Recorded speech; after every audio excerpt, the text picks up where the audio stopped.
Boxing King Media in association with Boxstro. Delighted to be joined by Dave Caldwell. Dave, a lot's happening in the boxing world. I thought, well, what you're the right person to have a catch up with. As fans do appreciate your opinions on all things boxing. Just come to see your one of your young charges, Stephen Keynes. I know we spoke about him last time. I think he said he's got a fight in December. We're looking at that. We're just waiting for it to get confirmed, but hopefully we're out in December again. He's actually 7-0. BoxRec have him down as 6-0. The fight out in Uzbekistan. I think there's Paul Butler box on that one as well. His record's not been updated. We're just waiting for BoxRec to get it sorted and update all the records. Good stuff. You got Hope Price fighting on the Warrington Wood card, a humongous show. Are you looking for Hope to make a statement? Because he seems to be another guy that's going under the radar, but he's won a lot of his recent fights on points. Are you happy with that, or do you want him to put something more clinical in, so he gets more recognition? He had his first fight at featherweight against James Beach, who just boxed for the British title, and he won that by stoppage in the same round as what the British champion did as well. So, he'll get the stoppages as he goes along, but he's not he's not a knockout merchant, but he's a box puncher, and you'll see now he's in 12 rounders, he's going to get more stoppages, than you would do in the 6 rounders that he's had. So, he's at the early stage. Apart from the marketing side of things, a lot of times, getting quick stoppages, that doesn't actually benefit him for when they're stepping into championship fights. The reason why, if you look at his record, he's fought some good fighters, former European champions, world title challengers, things like that, always bossed up the whole fights, and gathering that experience and the ring generalship, that'll hold him in good stead in major title fights. He's fighting 14-0 kid in a final eliminator for the British title. It's a good fight. It's a good fight on paper, but I expect Hope to put on a good performance. And yes, we do look for a stoppage. Good stuff, man. It's early, but I'll ask you for a quick little prediction on Wood Warrington. Obviously, you've managed, and you've done some training with Lee as well, and I've managed, and then obviously with Josh, he's local in, so what you thinking of? A lot of the experts I've spoke to, they're all picking Lee by knockout. Do you know what? It's one of those fights. I've been looking forward to it. It is really a 50-50 fight. Well, 49-51 really. I think the key word is momentum. Everyone seems to be using momentum's with Lee Wood. I just think that Warrington has had a hard career, has had some punishment. That does take a toll as you go along, especially on the lightweights as well. The only thing is, you talk about styles make fights, and if Lee can control the distance and the pace of the fight, then I think Lee beats him. Do I think he stops him? Possibly late on, because Lee does it really, really hard. And if he dictates that distance, and if he keeps catching Warrington on the end of his shots, then I can see him stop him. But the thing about Josh Warrington is that he's very, very tough.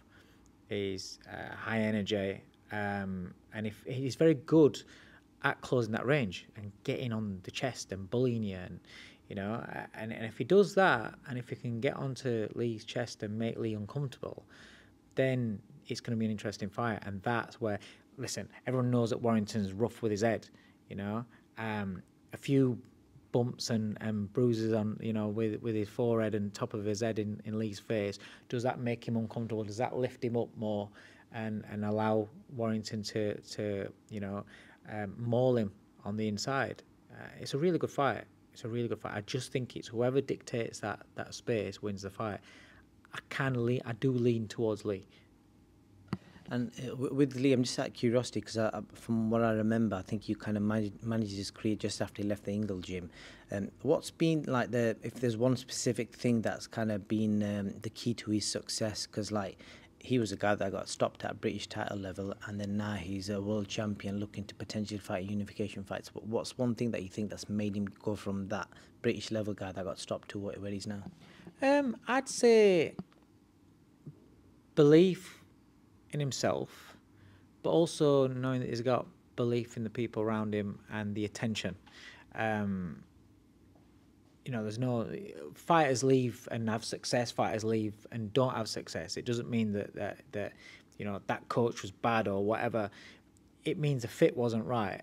And at that time, Lee came to me after he left, and we spoke, and he'd not boxed for a long time. He'd felt as though obviously they was busy and things weren't right for his career, so he chose to move on.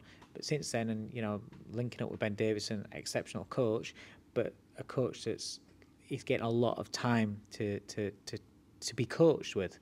Now you're seeing that Lee's gone on to another level, understanding that actually he doesn't need to bounce about and give up space as much as what he has done in his previous career, because he can really, really punch. I mean, people have always said, people that sparred with Lee always said to me, he can really, really punch. But I looked at his record, I was like, really?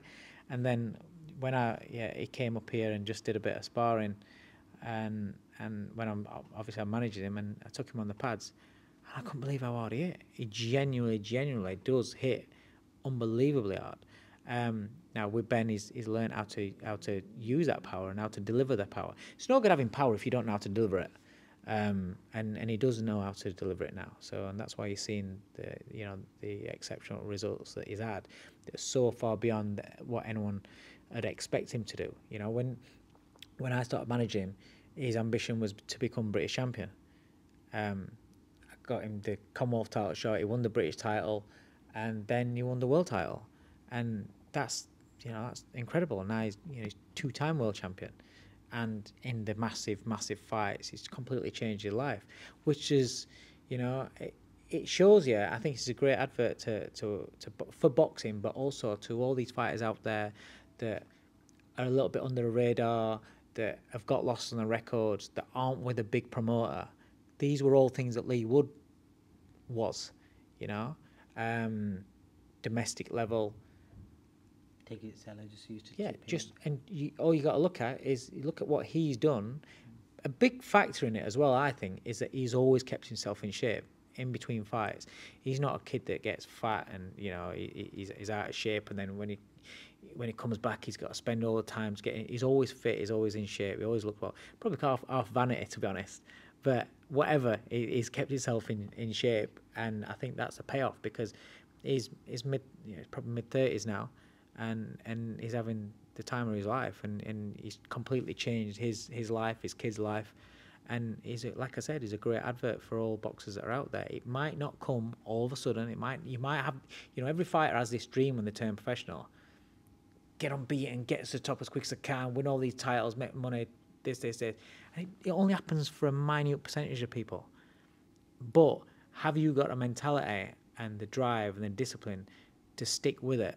No matter what shit comes your way, politics, falling out with people, inactivity, injuries, losses, people falling out with love with you because you've got a defeat. If you've got that in your locker where you can come through all that, stay disciplined and stick to what you believe in yourself, then all you need is that opportunity, And he got the opportunities, and he's taken the opportunities, and fair play to him. And I think he's a great advertisement for British boxing and for the sport in general. I 100% agree with you, Dave. The other thing I wanted to speak to you about, obviously, we saw the weekend the return of Conor Benn. Initially, it's rather, we could talk about it for hours and hours, but in short, did you agree with him fighting on the card based on all the positives and negatives that were for and against him to fight on Saturday? There's no short answer. It doesn't matter what I think, does it? I mean, there's two ways of looking at it. Is it right? Well, is it right for who? Is it right for Conor Benn? Well, yeah, because he's not actually suspended and can't box anywhere in the world. So if he can get a license elsewhere and carry on with his career and get going, for him, that's the right thing. So he did. For the people around him that have got an interest in him, it's the right thing for them. Is it a right look for the sport, and is it what should have happened? For me, in my opinion, no, because I just feel as though, looking around, because we don't know the facts. It's not about us knowing the facts and being nosy. I'm a coach, so I've got an interest in the fact that I'd like to know how come that if you fail a couple of tests, say you're fighting my fighter, you fail a couple of tests, and then there's no ban, there's no nothing. I'd like to know what was the reason, why was that in your system? Because I'm a coach, but it's all right saying, you know, it's not anybody's business.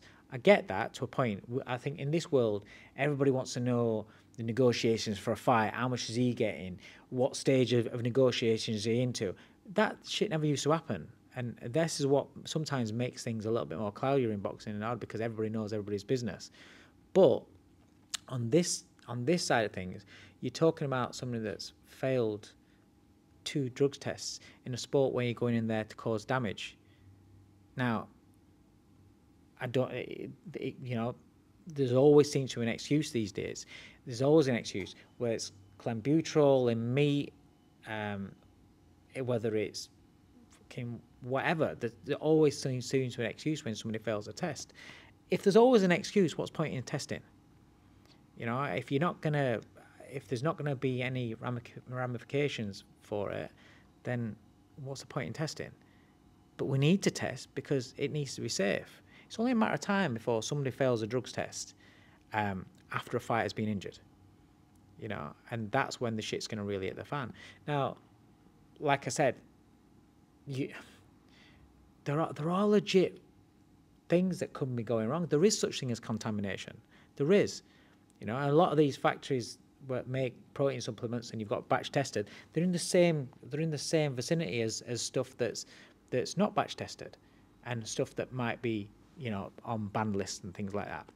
All it takes is a couple of grains to get in that system, and you've got that, and then you've popped. But this is where we need more clarification on testing and what is exactly tested and what's on the ban list. And it's above my pay grade. I'm not an expert in this matter, but I do feel that we do need to have experts around with the sanctioning bodies. I think one organisation should be in charge when it comes down to the rules, what's on the ban list, and then you can have all these different testing agencies, not a problem, but they all adhere to like one uniform umbrellaed ban list, and then also the organisation sets the punishments. But going back to Conor Benn, who knows, because we don't know all information. All I know is that if I've got a fighter in that weight, and if he's popped against my fighter, then I ain't pleased, and I don't want, you know, I don't any of my fighters going in against people that have failed drugs tests and then not really, you know, don't know the reason for it, you know. How did you think he dealt with the occasion? Because obviously we're not daft. He will have read the stuff online, carrying the pressure of all that, and then make that ring walk and do 10 rounds after 18 months. How did you think he dealt with the whole occasion? That's a serious test of character, isn't it? Yeah, it is. It's just because you have certain opinions on certain things that are going off. This is why I'm saying it makes no difference what I think, because it's going to happen. It's not clear to box in the UK, but it's clear to box elsewhere. So for him, it's the right thing he's done. And now they've gone and done it. The pressure that's on him to go and do it, I think that's probably why they announced it with a few days to go. So it just, obviously it's going to blow up for a few days, but you can kind of like hide away from it a little bit. Because the pressure that's on him, the pressure's always been on him. He's Nigel Benn's son. So that's part of the reason why I've always liked him, because how he's handled that must be immense pressure. Same as I've said it before, Campbell Hatton. Anybody that's got a dad that's been elite level and so successful, and they're following that same path, that's a lot of pressure. But the pressure on this side of things, with Conor Benn in his situation, that's immense, and he's handled it fantastic. You know, he can't knock him. He's gone out there, he's done it. But I think he's at a point now where he don't give a shit what anybody thinks. He's had that much shit that he don't care about other people's opinions. and so he's just going to go in there and do what's right for his career and what can move him forward, and that's what he's done. He handled the fight really well. The occasion, there must have been a lot of emotions in there. He must have wanted to go in there and make a real statement and go out there and blast the kid out. But he got he got a hard 10 rounds under his belt, which will do him, so much better than if he'd have blasted the kid out in a couple of rounds, having nearly 18 months out. So based on what you saw, obviously a tough Mexican opponent, he got the rounds in, but obviously wasn't able to stop him, and that was at 154. Everyone suggested, and Eddie's come out and given the date December 23rd, that they're going for Chris Eubank Jr. So it looks like that's probably going to be announced imminently. What's you saw Chris fight recently as well. Who's the early favourite? Without doing a full breakdown, what do you think? Is it the right fight? Well, for starters, I think it shows, when you're saying and putting everybody on notice from welterweight up to middleweight, be a little bit realistic there, because you're not going to be making a big smash at middleweight at top end. Light middleweight, maybe, depending on who's around at the top at the time when you decided to go for it. But I just look at it and I think welterweight, that's what you are. If you're wanting to, be world champion and all that, then start targeting the top fighters at welterweight.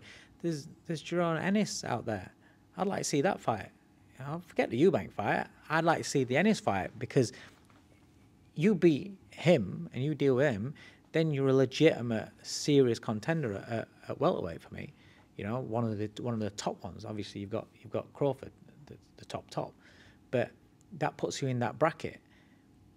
But obviously, the biggest fight that's out there is Chris Eubank Jr. And I completely understand why they want to make that fight, because it's huge. It doesn't matter what anybody thinks; it is absolutely massive. I hear people saying, "Oh, it shouldn't happen." Well, not really. Until it's sorted, it's the same stance until it's sorted. But it's going to happen, because they can get a license elsewhere. If they don't get licensed in the UK, it'll happen in Dubai. It'll happen in America. Saudi, it'll happen somewhere, because there's that much interest in it, and there's that much money involved in it, so it's going to happen. And the key factor is Chris Eubank Jr. has said he'll fight him. So if he'll fight him, then why is the fight not going to happen? They're gonna because 50% of people are saying, oh, it shouldn't happen. No, they're not, because if everybody lived their life how other people want them to live it, nobody do anything. And that's just how it is. That's just how, whether it's wrong or right, that's how it is. That fight will happen, and it'll be huge. Who do I think is the favourite? I don't know. I would say, depending on what weight it's at, I would say Eubank. And then just finally, what's the latest on Ebony Bridges? We saw her fly off to Australia recently. She seemed a bit fed up because she didn't appear to have like a locked-in fight date. Is there any update on that, and how are things? She was back in the gym today for the first time. She only got back day before yesterday, I think it was. Yeah, she's been in the gym for a while. Fight date, just waiting on a fight date getting sorted, and just kept on going and going. And so when she's been given, I think she's been given the date confirmed now, but when she was told when it was going to be, she was like, okay, well, I need to just go and see my family for a few days. She only had 2 weeks, 10 days I think it was, out of the gym. So she had a nice break, and she's back now. So yeah, it looks like that fight date's going to get announced pretty soon.